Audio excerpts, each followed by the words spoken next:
이야기만 해도 한 2시간 정도만 듣고 싶은데 이게 전체 이야기를 한 20분 안에 들으려니까 참 아쉬운 마음이 좀 컸습니다. 특히 말씀하신 것 중에서 변형 패러다임에 기초한 그런 다문화 교육이 필요하다.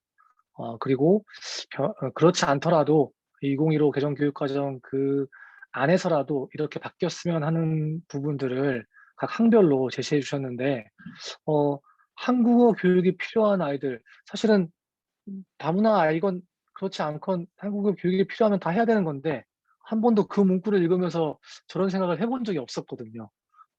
정말 어 참 '제 패러다임이 변혁적이지 않구나.'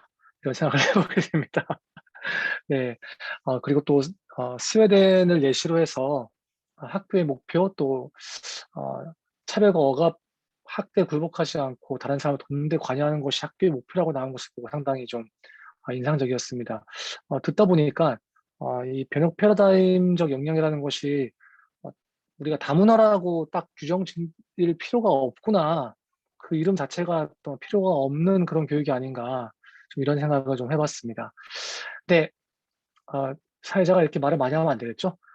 두 번째 우리 발제자로 넘기도록 하겠습니다. "모든 학생의 꿈을 실현하는 교육과정, 모든 아이는 별처럼 빛나야 한다." 라는 주제로 우리 상품초등학교 변영임 선생님의 발제를 듣도록 하겠습니다.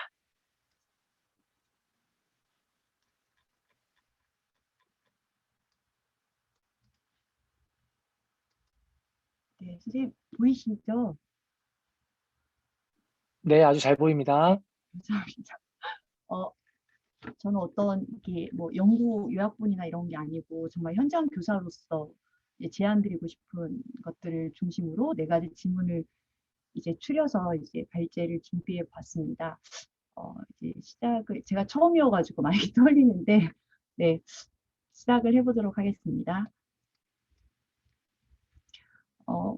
교육에 의한 국민의 권리를 보장하고 국가의 교육에 대한 의무를 실현하기 위해서 마련된 제도가 의무교육 제도라는 거 다 아시죠?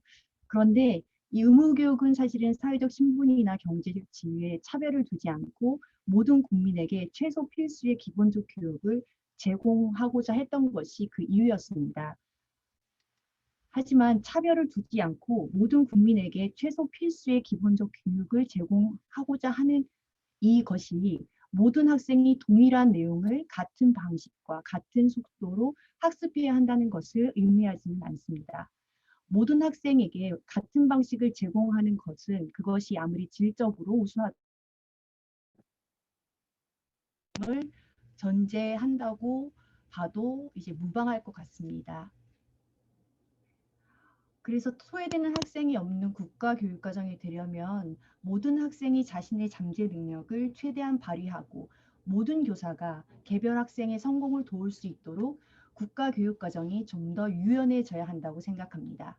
모두를 만족시킬 수 있는 유일한 교육과정이나 수업은 존재하지 않기 때문에 개정되는 새 교육과정은 서로 다른 필요와 능력을 갖춘 학습자들이 자신의 학습 과정과 환경을 조정하거나 스스로 선택할 기회의 폭을 넓혀주기 위해 노력해야 한다고 생각합니다. 지금부터 이제 말씀드리고자 하는 이 글에서는 현장 교사로서 학교와 교사가 학생들의 개별성에 좀 더 집중할 수 있도록 지원하려면 국가교육과정에 어떤 내용을 담아야 하는지에 중점을 두고 4개의 질문을 중심으로 의견을 제시하고자 합니다. 먼저 첫 번째 질문입니다. 학생의 배움을 위한 시간은 늘 똑같을까요? 단위 수업 시간의 유연화에 대해서 말씀드리고자 합니다. 네, 보시는 바와 같이 2015 개정교육과정에 명시되어 있는 부분입니다. 지금 코로나19 상황으로 인해서 사실은 뭐 35분 수업 단축 운영도 있고 이 40분이 조금은 유연해졌다고 할 수 있는데 40분의 이 고정관념이라고 해야 될까요? 거기에 이제 한정되어서 생각하다 보니까 40분에 맞춰서 쉬는 시간이나 중간 놀이 시간을 이제 조정해서 그 40분을 맞추려는 경향이 굉장히 많았고요. 그리고 혁신학교에서 블록 수업을 하고 있지만 그것 역시 40분, 80분 이런 식의 기계적인 이제 합산이 이루어지는 경우가 많았습니다. 그래서 단일 수업 시간의 적절성에 대해서 이제 생각해 보게 되었는데요. 저는 이제 올 3월에 경기도에 있는 여주 상품초 6학급에 이제 오게 되었습니다. 그래서 항상 27명 내외의 굉장히 다인수학급에 있다가 올 3월 학교를 옮기면서 14명의 아이들을 만나게 되었는데요. 이제 좀 차이가 많이 크다는 걸 느꼈고, 그리고 1학년에서 6학년까지의 발달적 그 요구는 굉장히 이제 갭이 크죠. 초등에서는. 그래서 이렇게 다른 발달적 요구를 갖고 있는 아이들에게 같은 수업 시간을 운영하는 것이 적절한지에 대한 의문을 잠깐 한 적이 있었습니다. 그래서 단위 수업 시간의 유연화를 제한하는 가장 큰 이유는 이 고정된 단위 수업 시간이 사실은 학습 활동을 선정하고 교육과정을 운영할 때 하나의 큰 틀로 작동하면서 깊이 있는 학습을 좀 방해하는 측면이 있지 않나라는 생각을 하게 되었기 때문입니다.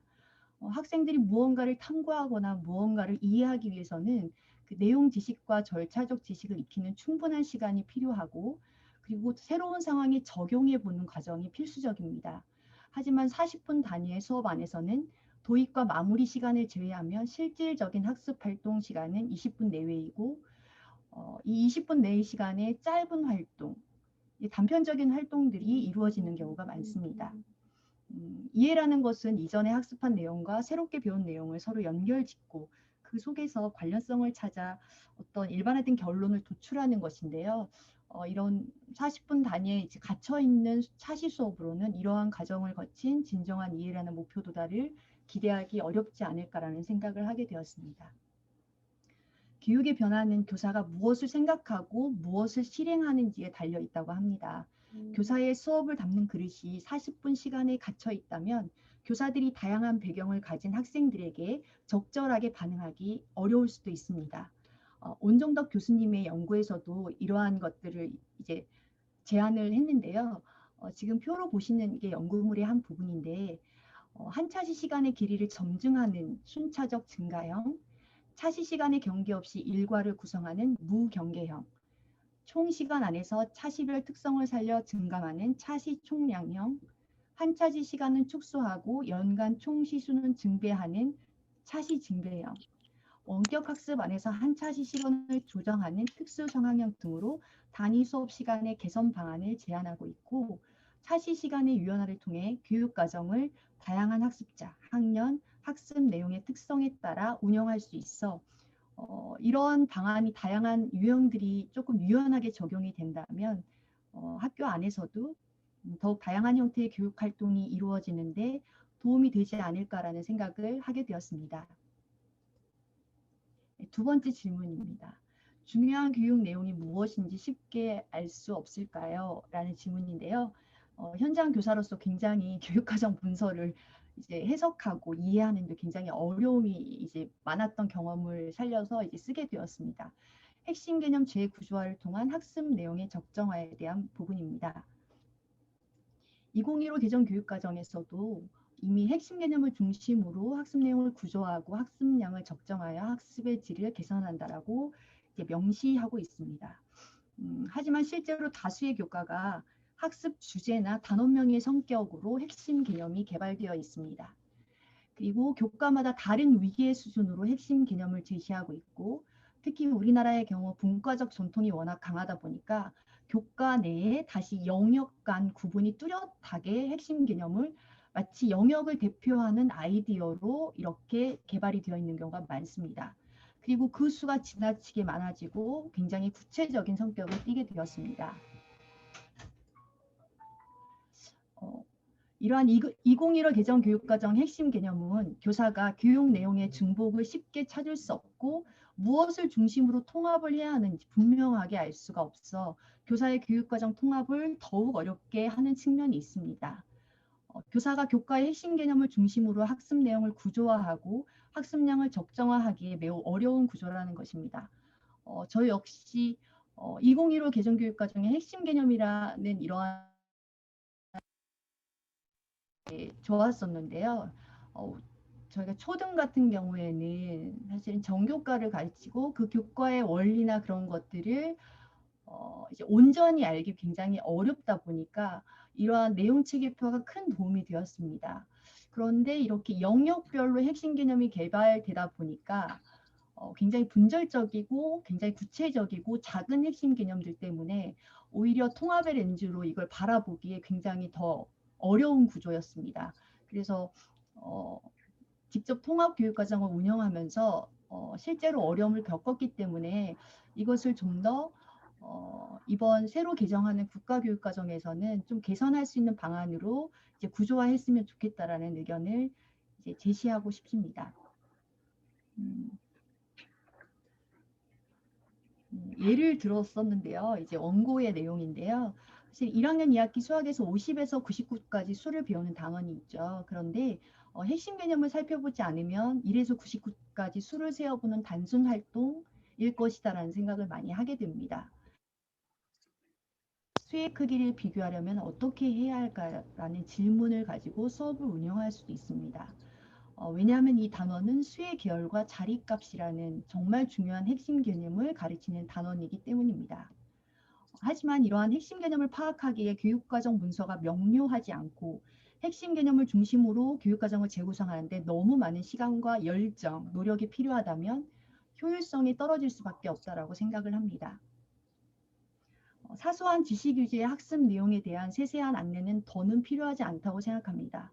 성취 기준 수를 줄여서 학습 내용을 줄이는 것도 중요하지만 더욱 중요한 것은 핵심 개념을 통해 교과 간, 학교 급 간 내용의 연결성을 강화하고 재구조하여 제시해 주는 것이라고 생각합니다.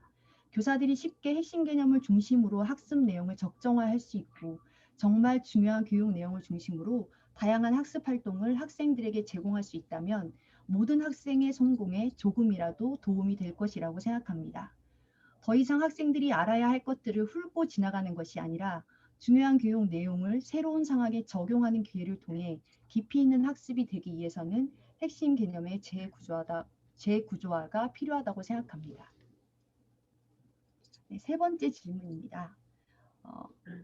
필요한 교육과정이 아니라 원하는 교육과정은 불가능한가요? 네, 자율권 부여에 관한 이야기를 조금 드리고자 합니다. 2015 개정 교육과정 문서에서도 이렇게 학생의 능력, 적성, 진로를 고려하고 교육 내용과 방법을 다양화하고 학교의 여건과 학생의 특성에 따라 다양한 학습 집단을 구성하여 학생 맞춤형 수업을 하도록 한다라고 명시하고 있습니다.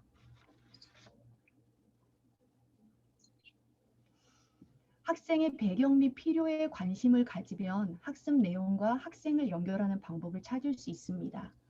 그리고 학생의 준비도에 관심을 가지면 학업에서의 성장을 도울 수 있고 학생의 흥미에 관심을 가지면 학생들의 학습 동기를 높이게 되며 학생의 학습 유형에 관심을 가지면 효율적인 학습이 가능해집니다.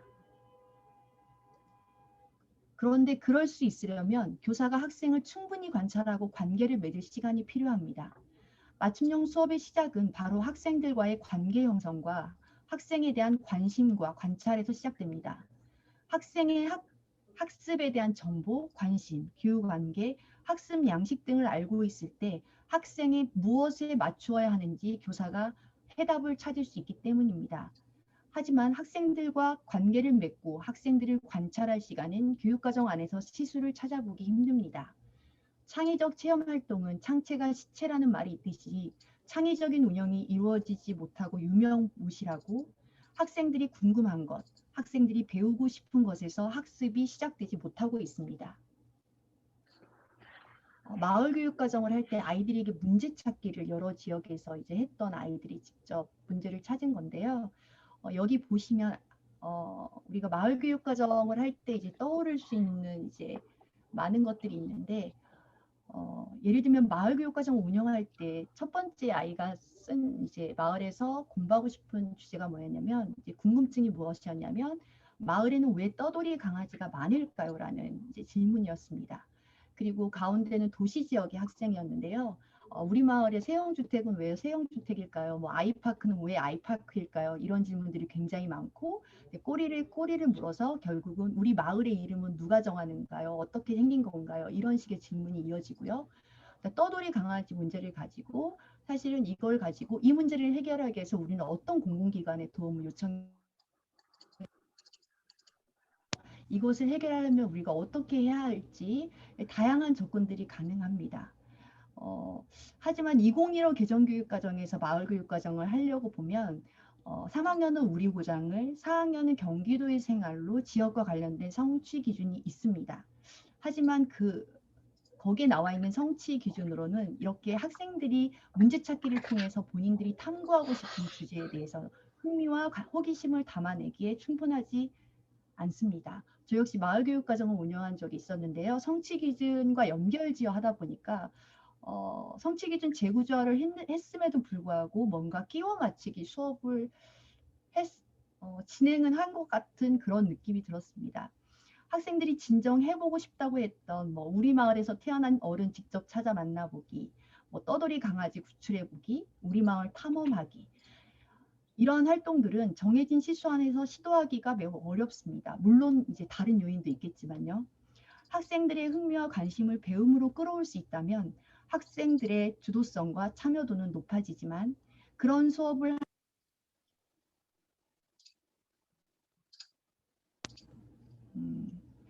이런 학생들의 정말 반짝이는 네, 문제 찾기를 통한 이런 학습 활동들을 고려하지 못할 때, 다시 말하면 마을에 대한 일반적인 내역으로 학습이 이루어졌을 때 학생들의 주도성은 떨어질 수밖에 없다라고 생각을 합니다. 모든 학생이 주도적으로 학습에 참여하기 위해서는 학교 혹은 교사, 나아가 학생이 자율적으로 운영할 수 있는 시수가 필요하다고 생각합니다. 이런 시수 운영과 관련해서 2021년 1월에 고시된 경기도 교육과정 문서에서는 교사 교육과정 기반 학교 자율과정이라는 용어를 사용하고 있습니다. 그리고 온적덕 교수님의 2020년 교육부 연구에서도 학교 자율 시수를 언급하고 있습니다. 그리고 정기효 교감쌤인데요. 네, 경상북도의 이제 작은 초등학교의 교감 선생님이십니다. 연구에서는 학교형, 학년형, 학급형의 세 가지 유형으로 학생 자율 과정을 제안하고 직접 1년간 실천한 이제 케이스도 있습니다.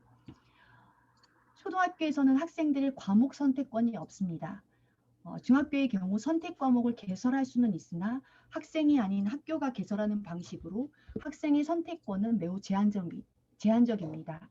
따라서 새 교육과정에는 학교가 학생들의 특성 및 교육적 요구를 반영하여 과목이나 활동을 개발할 수 있는 별도의 학교 자율 편성 시간을 마련할 필요가 있다고 생각합니다. 학생들의 선택권이 넓어질 때 모든 학생을 위한 교육과정 운영이 가능하지 않을까라는 생각을 하게 되었습니다. 네, 마지막 질문인데요. 학습 격차를 줄이기 위한 다양한 장치가 마련되어야 하지 않을까요? 라는 질문을 이제 던져봤습니다. 개인화 학습에 초점을 두고 각 개인의 잠재 가능성을 최대한 키워 개인의 성공과 공동체의 성장에 이바지하기 위해 유연한 교육과정뿐만 아니라 맞춤형 수업, 보편적 학습 설계 수업이 도입되고 있는데 이것은 기초학습 부진 학생들을 위한 여러 다양한 장치 중 하나가 될 수 있습니다. 이 또한 사실은 기초학습 부진 학생들을 위한 장치이지만 모든 학생들을 위한 장치가 동시에 될 수 있다는 것을 강조하고 싶습니다. 교육 격차를 해소하기 위해서는 학교 외적인 요인을 통제하거나 보완할 수 있는 거시적인 대책이 물론 필요합니다. 하지만 학교 내적인 요인에서 비롯되는 부분을 해결하기 위한 노력도 함께 필요하다고 생각합니다. 하지만 현재 우리의 교육은 특정 나이의 평균적인 학생들을 대상으로 학생들이 학습할 내용뿐 아니라 그 내용을 학습하는 방법, 시기, 속도, 순서에 대해서까지 정해놓은 커리큘럼을 강요하고 있습니다. 모든 학생이란 말 속의 모든은 표준적인 집단이나 그룹을 의미하지 않지만 여전히 학생들을 하나의 집단으로 묶고 그 집단 내에서 동일한 기준을 적용하여 서열화함으로써 그 차이를 격차로 규정하고 있는 것입니다. 이런 상황에서는 학생마다 다른 배움의 수준을 인정하고 각자의 출발점에서 배움을 시작하여야 한다는 생각을 하기 어려운 구조입니다.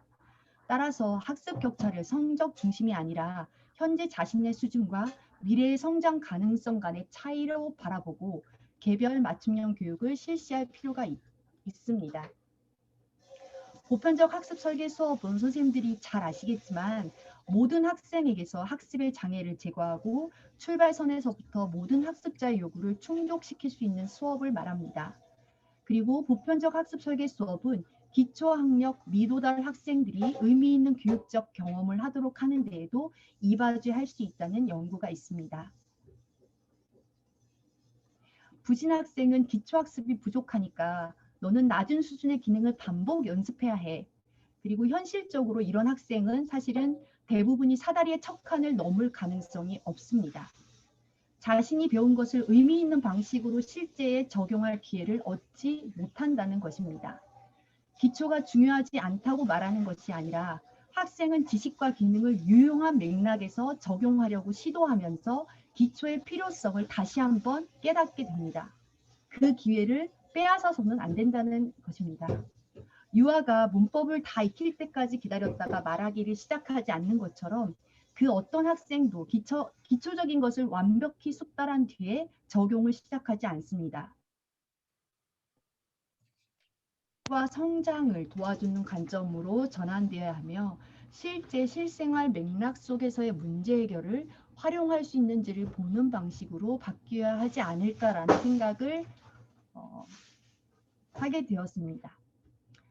더불어 초중학교 교육과정은 기초학력 평가를 학습 부진을 판별하고 교정 보충해 주는 것이 아니라 학생의 학습과 교수 학습 개선을 위한 중요한 자료로 활용될 수 있도록 했으면 좋겠고, 따라서 차기 교육과정에 이러한 교육적 장치가 반영되기를 기대해 봅니다.